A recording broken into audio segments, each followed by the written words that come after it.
제가 뉴욕에서만 지금 35년 살고 있는데, 그리고 미국에 온 지 50년 오래됐어요. 50년 동안 동부 지역만 살았습니다. 근데 서부의 이 LA 지역에 이렇게 오니까 해가 참 좋습니다. 그리고 토렌스 제일장로교회가 있는 것이 이 지역에 또 매력이 하나가 더 생겼는데, 또 하나의 매력은 LAFC 손흥민이 왔다는 건데, 얼마나 여러분들이 부러운지 모릅니다. 어제 3대 0으로 이겨서 감사합니다. 저는 뉴욕 FC를 응원해야 되는데 좀 뭐 잘못된 것 같아요. 저희들 계속해서 아브라함의 믿음이라는 소재로 Faith Forward를 저희들 공부하고 있습니다. 기독교에서 아브라함을 믿음의 조상이라고 이야기하고, 유대교에서도 아브라함을 믿음의 조상이라고 이야기하며, 그리고 심지어 이슬람교에서도 아브라함을 믿음의 조상이라고 이야기합니다. 다 믿음의 조상이라고 하는데, 기독교가 믿음의 조상이라고 보는 아브라함을 모방하고 아브라함처럼 사는 것을 노력해야 한다면 저희들은 유대교와 이슬람교와 별로 차이가 없을 겁니다. 기독교의 아브라함의 믿음의 조상이 중요한 이유는 아브라함이 가리키던 분이 있었기 때문입니다. 아브라함이 믿었던 분이 있었고, 그리고 아브라함이 그림자가 되어서 완성된 아브라함의 모습으로 오시는 그분이 있었기 때문에 아브라함의 믿음이 저희들에게는 의미가 있는 겁니다. 그렇지 않으면 구약에 사는 이스라엘 어떤 한 사람을 저희들이 그렇게 깊이 공부할 필요가 없습니다. 유대교에 가면 훨씬 더 아브라함에 대해서 더 잘 배울 수 있기 때문입니다. 저희들에게 이 의미가 있는 것은 아브라함이 무엇을 믿었느냐, 그것이지요. 그래서 오늘 이 말씀을 통하여서 아브라함의 그 부르심부터 시작해서 믿는 것을 저희들, 그리고 기도로 향해지는 것을 저희들이 보기를 원합니다. 세 가지로 보기를 원하는데요. 두 가지는 하나님의 말씀이고, 한 가지는 아브라함의 반응입니다. 아브라함의 강대함, 소돔의 멸망, 그리고 아브라함의 기도입니다. 처음에 하나님께서 17절 19절에 하나님께서 아브라함을 강대한 나라로 만들어 주시겠다라고 말씀하십니다. 내가 너희에게 이러한 것들을 숨기겠느냐? 아브라함은 강대한 나라가 되고 천하 만민이 그를 인하여서 복을 받을 것이다 라는 약속입니다. 분명 아브라함에게 주시는 강대함의 약속은 그냥 부자가 되라는 말씀은 아닐 겁니다. 세상의 가치관을 가지고 너는 하나님을 잘 믿으니 부자가 될 것이다, 아니면 큰 사람이 될 것이다, 아니면 위대한 인물이 될 것이다 라고 약속하는 것 같지는 않습니다. 아브라함에게 강대한 나라가 되겠다고 약속하는 것은 무엇일까요? 강대한 나라가 되고 천하 만민은 그를 인하여 복을 받게 될 것이 아니냐라는 말씀을 연결해서 저희들이 읽어볼 때에 많은 학자들이 같은 말을 다른 말로 사용하고 있다라는 말입니다. 같은 의미를 다른 말로 하고 있다. 강대함은 바로 복의 통로가 되는 것이라고 사람들은 해석하기도 합니다. 어떤 사람들은 또한 원인과 결과로 해석하는 분들도 있습니다. 강대함의 그 원인으로 인하여서 결과는 복의 통로가 되어 다른 사람들에게 복을 주는 것이다 라고 해석하는 성경 학자들도 있습니다. 여하튼 여기서 저희들이 결론을 낼 수 있는 것은 하나님께서 주신 강대함은 혼자 잘 먹고 잘 살고 부자가 되는 것은 아닙니다. 하나님 믿었더니 아브라함에게 주신 복을 저희들에게도 주셔서 부자가 되게 하여 주시옵소서라는 말씀은 아니라는 겁니다. 또한 저희들이 이것을 영적으로 해석할 필요도 없을 것 같아요. 그 아브라함의 강대함이 믿음의 강대함을 이야기하는 것이다 라고 해석할 필요도 없는 것 같습니다. 제가 첫날에서도 그리고 그 다음 날에도 오늘도 계속 강조하는 것은 믿음의 크기를 말하는 것은 너무 추상적이고 애매합니다. 나의 믿음이 크기보다 더 중요한 것은 믿음의 대상이 중요한 것이라고 계속 제가 말씀을 드렸습니다. 누구를 무엇을 믿는가 하는 것이 중요하지 나의 믿음이 크기는 별 상관이 없는 것이죠. 아무리 믿음이 강하다 할지라도 믿음이 대상이 잘못되면 아닌 것이고요. 아무리 믿음이 약하다 할지라도 믿음의 대상이 잘 됐으면 좋은 겁니다. 그렇기 때문에 누구를 믿느냐가 중요합니다. 그리고 누구 안에 있느냐가 훨씬 중요하죠. 제가 1, 2부에 때도 말씀을 드렸는데 이 말씀을 또 드려야 될 것 같아요. 제가 원래는 오늘 3시 45분 비행기로 뉴욕으로 날아가게 되어 있었습니다. 그런데 뉴욕에 forecast가 왔어요. nor'easter이라는 게 와서 blizzard가 왔다고 합니다. 그래서 공항이 다 닫혔는지 모든 플라이트들이 오늘 나가는 플라이트 그리고 내일 나가는 아침에 나가는 플라이트이 다 캔슬됐어요. 눈이 얼마나 많이 오는지 모르겠어요. 여러분들은 캘리포니아에 사시는데 혹시 눈이라는 걸 아시죠? 눈. You know what I'm talking about. snow. 영화로 보셨죠? snow. 영화로 여러분들이 보시는 그 snow 때문에 제가 뉴욕에 못 가는 겁니다. 그런데 비행기에 타서 가다 보면 어떤 사람들은 비행기에서 안전하게 그리고 편안하게 가는 사람이 있는가 하면 어떤 사람은 불안함을 가지고 가는 사람들이 있어요. 평안함이 있든지 불안함이 있든지 비행기 안에 있으면 가게 되어 있습니다. 믿음이 강하든지 믿음이 약하든지 예수 그리스도 안에 있으면 저희들은 가게 되어 있습니다. 그것이 바로 믿음의 대상이 중요하다라는 말씀입니다. 사실 우리는 믿음이 다 부족해요. 전 믿음이 부족합니다. 그런데 제 믿음이 부족하지만 제가 그나마 이렇게 할 수 있고 살 수 있는 이유는 제가 믿는 예수님이 강하시기 때문이죠. 불안하고 걱정하고 어떨 때는 기쁨이 없고 그럴 때 있어요. 그렇지만 저를 붙잡아 주시는 예수 그리스도의 은혜로 살게 되는 것, 이것이 믿음의 중요성입니다. 우리의 삶을 모든 것을 하나님께 맡기는 것을 말씀드리는 겁니다. 교회 많이 다니신 분들은 아마 아브라함 손자 야곱을 아실 겁니다. 야포강 나루에서 하나님께 기도하는 모습, 하나님과의 씨름하는 모습, 마지막 챔피언십 매치가 있는 모습을 여러분들 기억하시는지 모르겠습니다.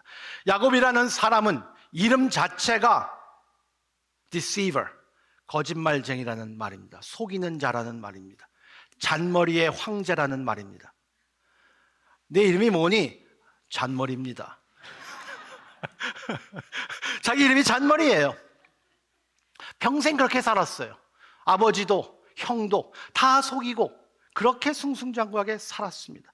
그런데 마지막 하나님을 만났을 때에 그때는 기권을 하고 자기의 잔머리가 해결할 수 없다는 것을 알게 됩니다.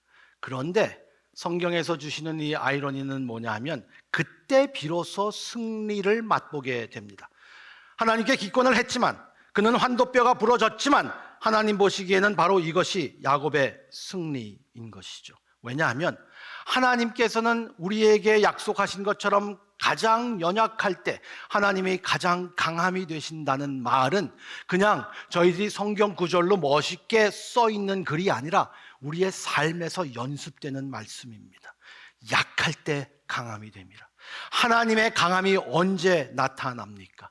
우리의 약함을 이용해서 내가 하나님의 강함을 사용해서 다시 강해지려는 수단이 아니라 하나님이 강하시다는 것을 확실히 믿고 있다면, 하나님께서 하시는 것이라고 믿고 있다면 그것이 저희들에게 faith forward로 가는 것입니다. 고린도후서 12장 9절에 사도 바울이 이렇게 고백하거든요. 내 은혜가 내게 족하도다. 이는 내 능력이 약한 데서 온전하여 짐이라. 내 은혜가 내게 족하도다. 예수님께서 들은 말씀이에요. 내 은혜가 내게 족하도다. My grace is sufficient for you. 그 말을 저는 다시 제 나름대로 번역을 해보면 My grace is just enough, just right. 그때마다 just enough, just right으로 하나님께서 우리를 인도해 주시는 겁니다. 연약할 때, 힘들 때. 아브라함의 복의 통로가 되기 위해서 하나님께서 아브라함에게 계속 말씀하십니다. 내가 강한 민족이 될 것이다. 그런데 복의 통로가 될 것이다. 어떻게 복의 통로가 왜 있어야 하는지 20절과 21절에 말씀하십니다.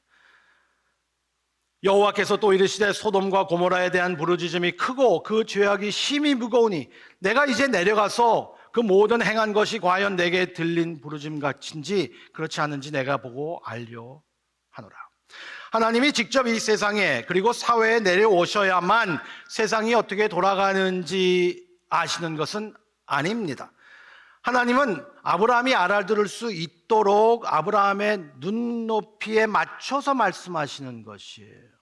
하나님은 항상 그렇게 말씀하십니다. 성경 자체도 그렇고 하나님이 예수님으로 오신 것도 그렇습니다. 성육신.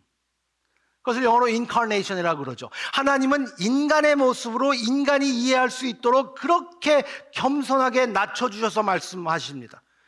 그리고 하나님께서 내가 내려와서 볼 것이다. 그리고 다 아시는 하나님이라고 말씀하십니다. 모든 것을 다 보시는 하나님. 하나님은 거룩하신 분입니다.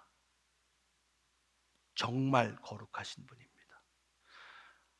하나님의 거룩을 이야기할 때만 성경에서 3번 말합니다.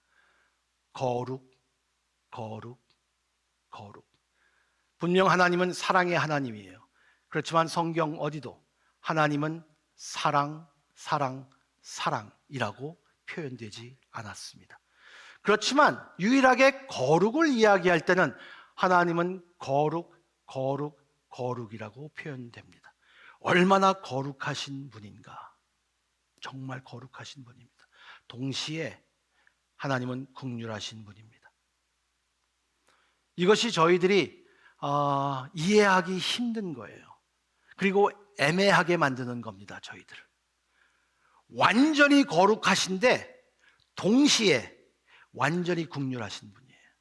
어떨 때 거룩하고 어떨 때 긍휼하신 게 아니라요, 동시에 거룩과 긍휼을 같이 가지고 계신 분이에요. 여러분들 여기 부모님들 계시고 자녀들이 있을 때에 어떤 부모님들은 좀 정의와 공의 쪽으로 쏠리시는 분들이 있으시고 어떤 분들은 사랑과 용서 쪽으로 쏠리시는 부모님들 있으실 거예요.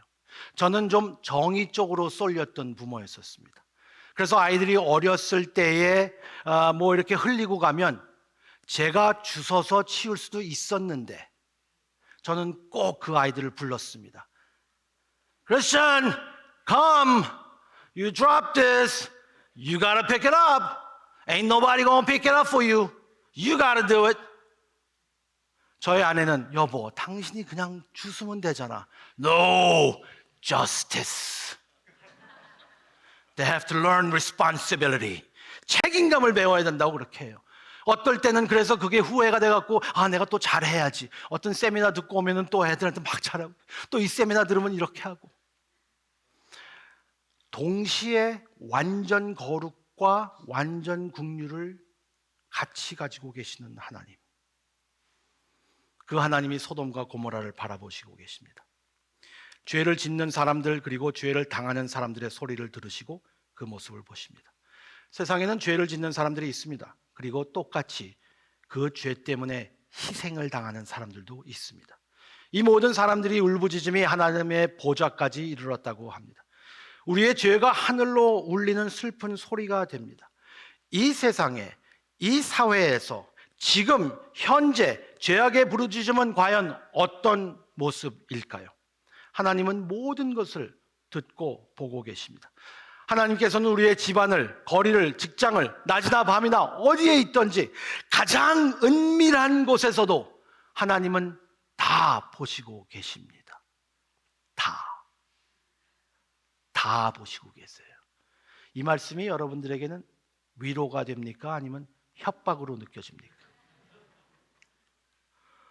어떤 사람들에게는 위로가 될 거예요. 근데 어떤 사람에게는 위협으로 느껴질 필요도 있습니다. 다 보시고 계십니다. 그 모습을 보면 저희들 놀랄 거예요. TV에서 상담 방송들 이렇게 보면은 거울 치료라 그래갖고 비디오 리코딩 해갖고 그걸 보여주는 모습들이 있어요. 그래서 내가 정말 이랬나? 와, 제가 정말 이랬다고요? 제가 믿을 수가 없는데요. 막 그래요. 그 서장훈이 나오는 뭐 이혼 그 캠프 이렇게 보면은 그런 거 다 보여줘요. 저희 아내가 항상 그렇습니다. 우리 집에도 비디오를 설치해 놔야 돼. 당신이 하는 걸 봐야 되는데. 그리고 저에게 자주 하는 말이 있어요. 이거를 교인들이 봐야 되는데. 왜 그럴까요? 자기 혼자 보기에는 제가 너무 거룩한 거예요. 자기 혼자 보기에는 너무너무 안타까울 정도로 제 이중적인 성격이 나오나 봐요. 하나님은 다 보십니다. 아무리 섬기려 하더라도. 많은 사람들이 심판하시는 하나님에 대해 불편함을 느끼는 것 같습니다. 하나님의 공의와 그리고 사랑이 공존하는 것. 심판하는 하나님을 믿을 수 없다라고 합니다. 그렇지만 고통당하는 사람들의 소리를 듣고 고통을 주는 사람을 심판하지 않는다면 하나님은 긍휼의 하나님이 아닙니다. 심판과 긍휼은 하나님에게 반대되는 것이 아니라 이 둘을 완전케 하는 것이지요. 심판하지 않는 하나님은 긍휼의 하나님이 아니기 때문입니다. 하나님은 소돔을 심판하시기 전에 그 상황을 다 알고 있다고 기록하고, 그리고 아브라함에게 소돔에 멸망하겠다고 합니다.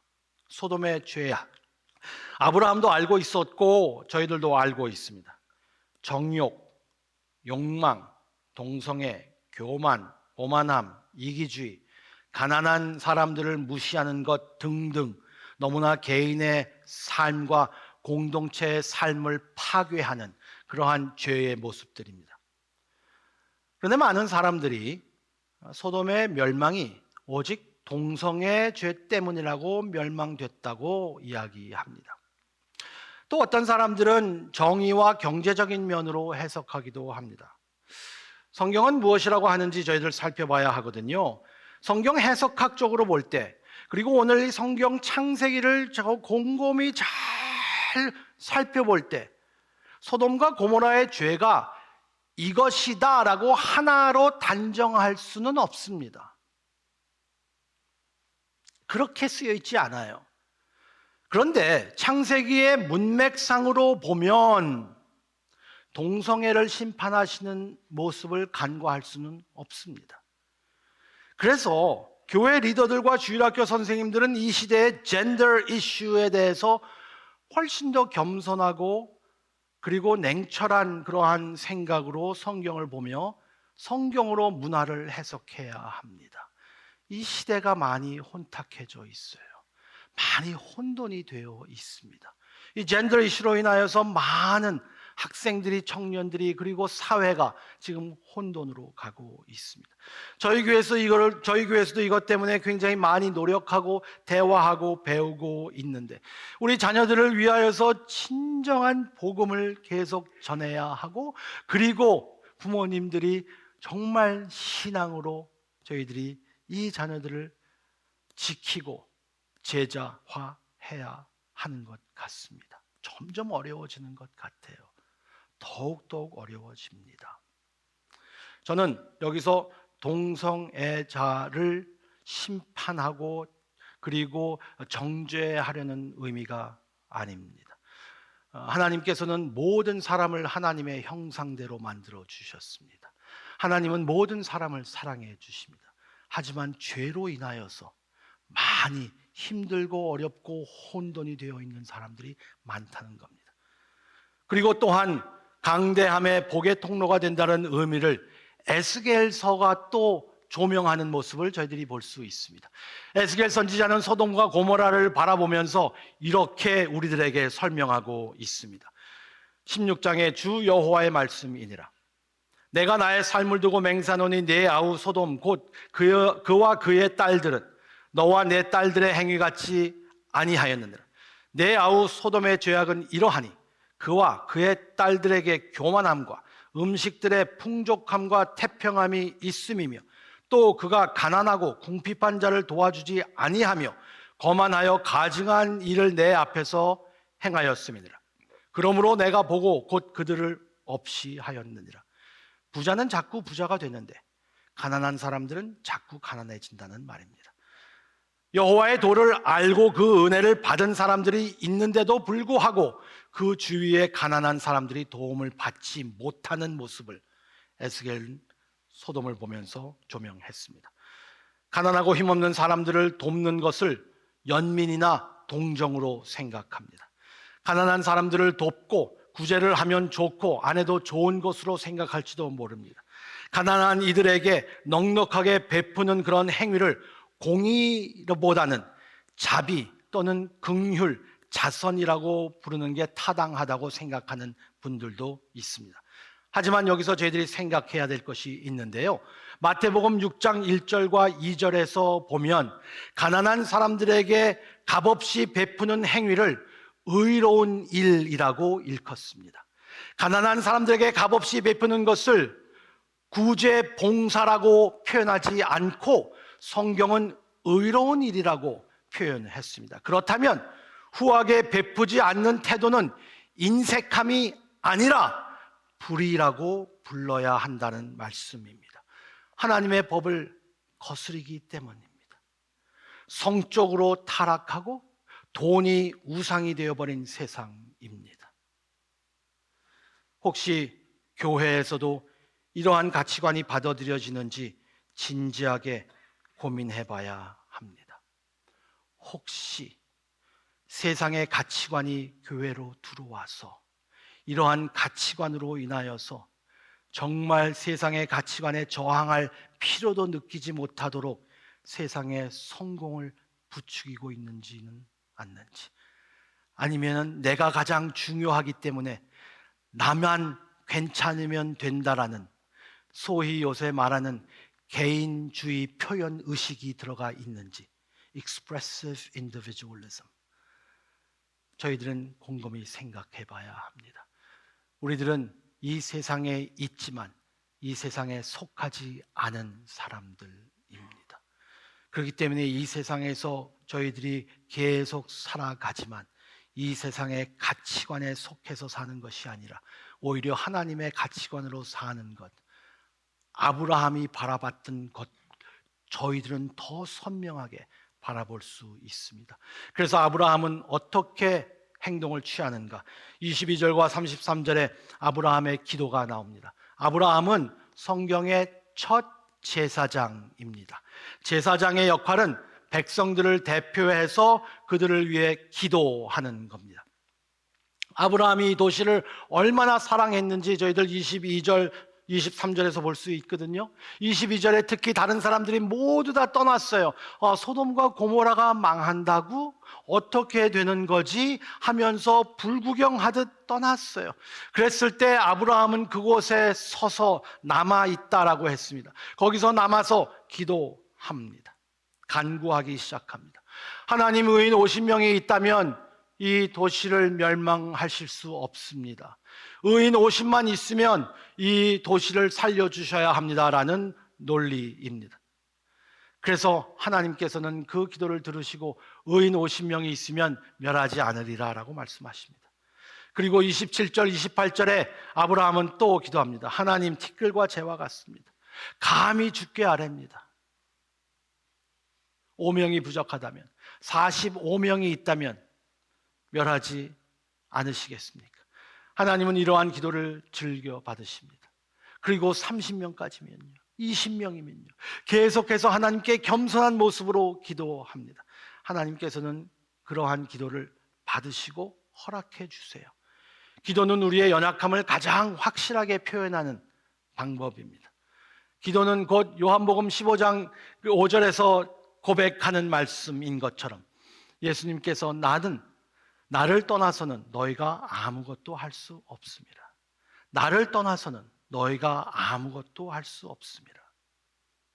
주님을 떠나서는 아무것도 할 수 없음을 고백하는 것이, 그리고 그것을 믿는 것이 기도입니다. 기도할 수밖에 없을 때가 많이 있어요. 점점 살면서 기도밖에 할 수 없구나. 여러분, 어린아이가 놀이터에서 놀다가 다쳤어요. 그래서 무릎이 까지고 피가 나고, 그리고 여기가 다 까지고 콧물이 나고 눈물이 나고, 그리고 다 너무너무 엉망이 된 모습에서 그 아이는 어떻게 할까요? 그 아이는 뭘 해야 됩니까? 보통 엄마 찾아갑니다. 아니면 아빠, 요새 아빠, 제 세대 아빠 말고, 제 세대 아빠는 놀이터에 없어요.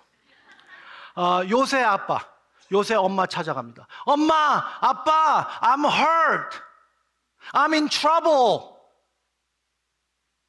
I'm dirty, I'm messed up, I need your help. 그렇게 갑니다. 그런데 이런 아이들도 있을까요? 더러워졌네. 엄마가 알면 나 큰일 났다.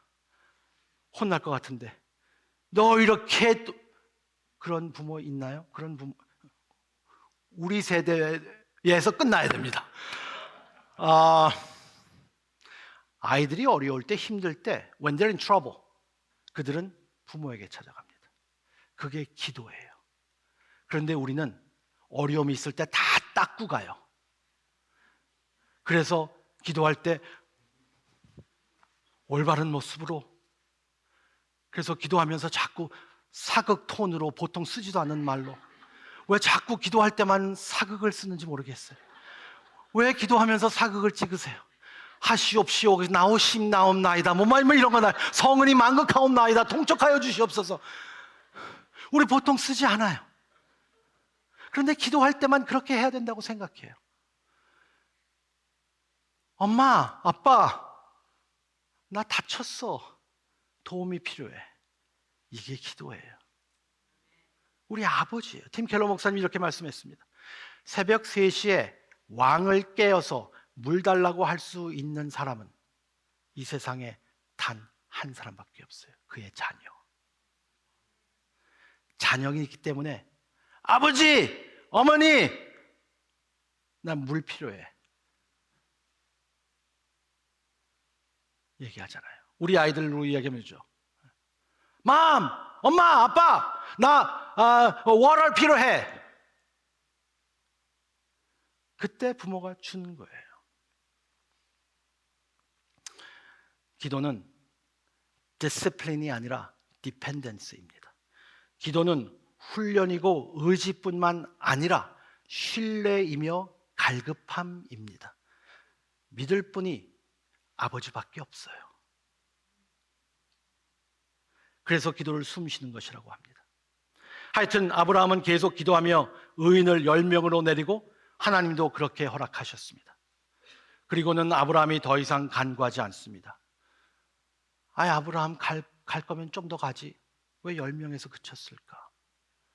50명에서 45명, 40명, 30명, 20명, 10명, 그러면 또 5까지 또 내려가야지 이게 맞던데 10명에서 스탑했어요. 두 가지만 볼게요. 첫째로 10명은 유대교 회당 인원을 정할 때의 가장 낮은 정족수였었습니다. 최소한 10명이 있어야만 하나님을 믿는 믿음의 공동체로 이 사람들은 그때 문화에, 그때 신앙으로 그렇게 여겼습니다. 이 사람들은 하나님과의 나와의 관계가 내 공동체 안에서 이루어진다는 것을 확실히 깨닫고 있었어요. 그게 바로 우리의 교회의 삶입니다. 하나님과의 나와의 관계가 아니라 하나님과 우리와의 관계입니다.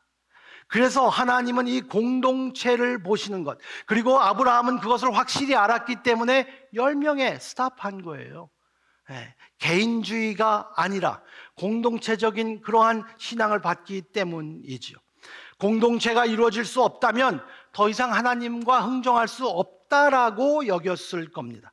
둘째로 33절을 보면요, 여호와께서 아브라함과 말씀을 마치시고 가시니 아브라함도 자기 곳으로 돌아갔더라라고 말합니다.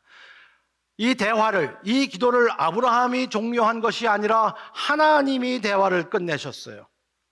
어떤 사람들은 아브라함이 믿음이 없다라고 이야기하지만 사실 의인이 5명도 없었어요.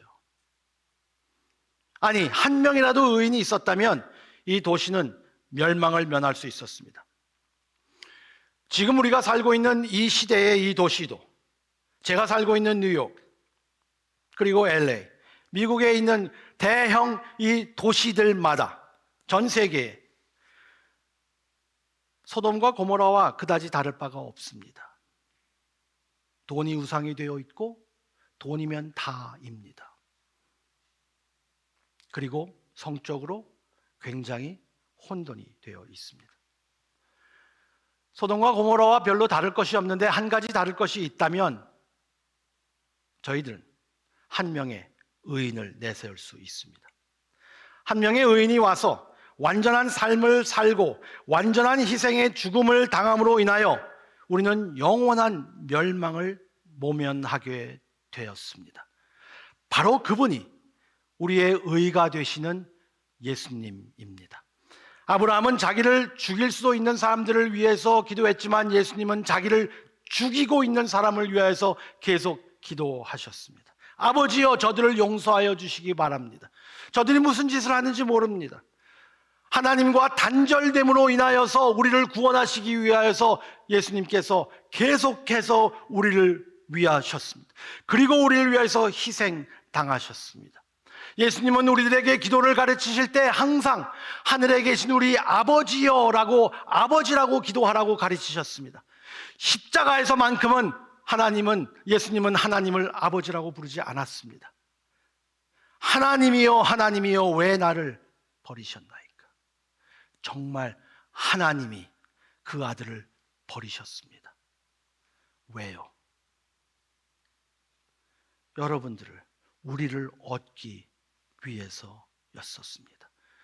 예수님께서 완전히 희생당하시고 완전히 죽음으로 인하여서, 그리고 그가 부활하고 승천해서 저희들을 위하여서 지금도 제사장으로 사역하시고 계십니다.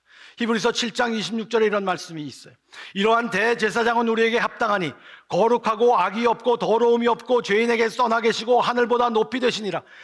그는 저 대제사장들이 먼저 자기 죄를 위하여 다음에 백성의 죄를 위하여 날마다 제사 드리는 것과 할 필요가 없으니 이는 그가 단번에 자기를 드려 이루셨습니다.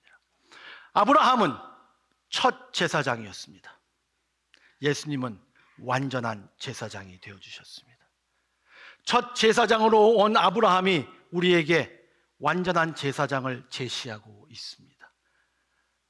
제사장으로 오셔서 우리를 위하여 중보하실 뿐만 아니라 우리를 위해서 제물이 되어주셨습니다. 우리를 위해서 죽어주셨어요. 그래서 우리가 영원히 살 수 있도록, 우리가 하나님의 그 심판을 받지 않도록, 하나님께서 우리를 받아주실 수 있도록, 그래서 예수님께서 우리의 유일한 의가 되셔서 우리를 의롭게 하신다고 사도 바울은 고린도 후서 5장 21절에 말씀하고 있습니다. 우리는 한 명도 아브라함처럼 기도할 수 없습니다. 우리의 노력으로 기도할 수 없어요. 하지만 우리는 아브라함이 가리키는 예수님을 기뻐하고 그분을 믿음으로 기도합니다. 그게 바로 복음이에요. 그리스도 안에서 성도는 하나님 앞에 의롭게 설 수 있는 사람들입니다. 의롭게 설 수 있는 사람들. 하나님께서 여러분들을 지금 보실 때에 어떻게 보시고 있다고 생각하세요? 하나님이 여러분들을 어떤 눈으로 바라보신다고 생각하세요? 여러분들 혹시 하나님이 나를 어떻게 바라보실까? 내 믿음이 생활이 지금 교회, 봉사, 새벽기도, 헌금, 하나님이 별로 안 좋아하실 것 같으세요? 아니면 나 교회에서 시키는 대로 다 하니까 하나님이 나 좋아하실 거야, 이렇게 보세요? 둘 다 아니에요. 그렇다면 우리는 믿음의 대상이신 예수 그리스도를 잊고 있는 겁니다. 하나님이 우리를 보실 때는 예수 그리스도를 통하여서 보십니다. 우리를 대신하시는 예수님을 통하여서 보시고, 예수님이 우리를 위하여서 완전히 살아주시고 십자가에 죽으시고 그리고 부활 승천하셔서 우리를 의롭다고 하시면서 우리에게 의인이라는 것을 전가해 주셨습니다. 하나님이 여러분들을 볼 때에는, 그리스도 안에 있는 여러분들을 볼 때에는 의인으로 보시는 거예요. 믿어지지 않으시죠? 그게 복음이에요. 그 정도로 우리가 할 수 없습니다. 그래서 이것이 good news, 복음입니다. 복된 소리. 지금도 예수님은 열심히 사역하시고 계십니다. 우리가 봉사하지 못하고 아무것도 못하고 무력하게 느껴질 때에도, 우리가 자고 있을 때에도 예수님은 사역하시고 계십니다. 무슨 사역하시고 계세요? 여러분들을 위해서 기도하시고 계십니다. 그러니 우리도 기도할 수 있어요. 우리 자녀들을 위하여서 기도해야 합니다. 저는 제 아내와 매일 밤 같이 붙잡고 기도합니다. 우리 자녀들을 위하여서, 교회를 위하여서, 특히 우리 막내를 위해서. 하나님, 하나님께 돌아올 수 있도록 해주세요. 여러분, 기도할 수 있어요. 그리고 기도밖에 할 수 없어요. 얘들이 크니까 꼼짝 못하겠어요. 얘들이 지금 이렇게 커갖고 성공하고 돈 잘 버는 줄 알았으면 옛날에 땡땡거리지 말걸. 이렇게 될 줄 알았나? 우리에게 이 능력을 주시고 의인으로 삼아주신 하나님께서 이 토렌스 제일장로교회를 세우시고 다음 세대를 위해서, 그리고 이 세상을 위해서 기도하는 공동체, 믿음으로 앞으로 나가는, 움직이는 faith forward through prayer, faith forward based on promise, faith forward because of Jesus. 예수님 때문에 여러분들은 faith forward 할 수 있습니다. 계속 그렇게 사시기를 축원합니다. 하나님, 저희들에게 오늘 이 말씀을 통하여서 참 아브라함을 통하여 저희들에게 보여주신 예수 그리스도의 완전함을, 그리고 그분으로 인하여서 저희들이 하나님 앞에 감히 의인으로 설 수 있도록 저희들에게 복음을 주심을 감사합니다. 그래서 저희들도 계속 믿음으로 살 수 있도록 하여 주시고, 믿음으로 나갈 수 있도록 하여 주시고, 믿음으로 기도할 수 있도록 하나님께서 인도하여 주시기를 간절히 소원하옵고 예수님의 이름으로 기도드립니다. 아멘.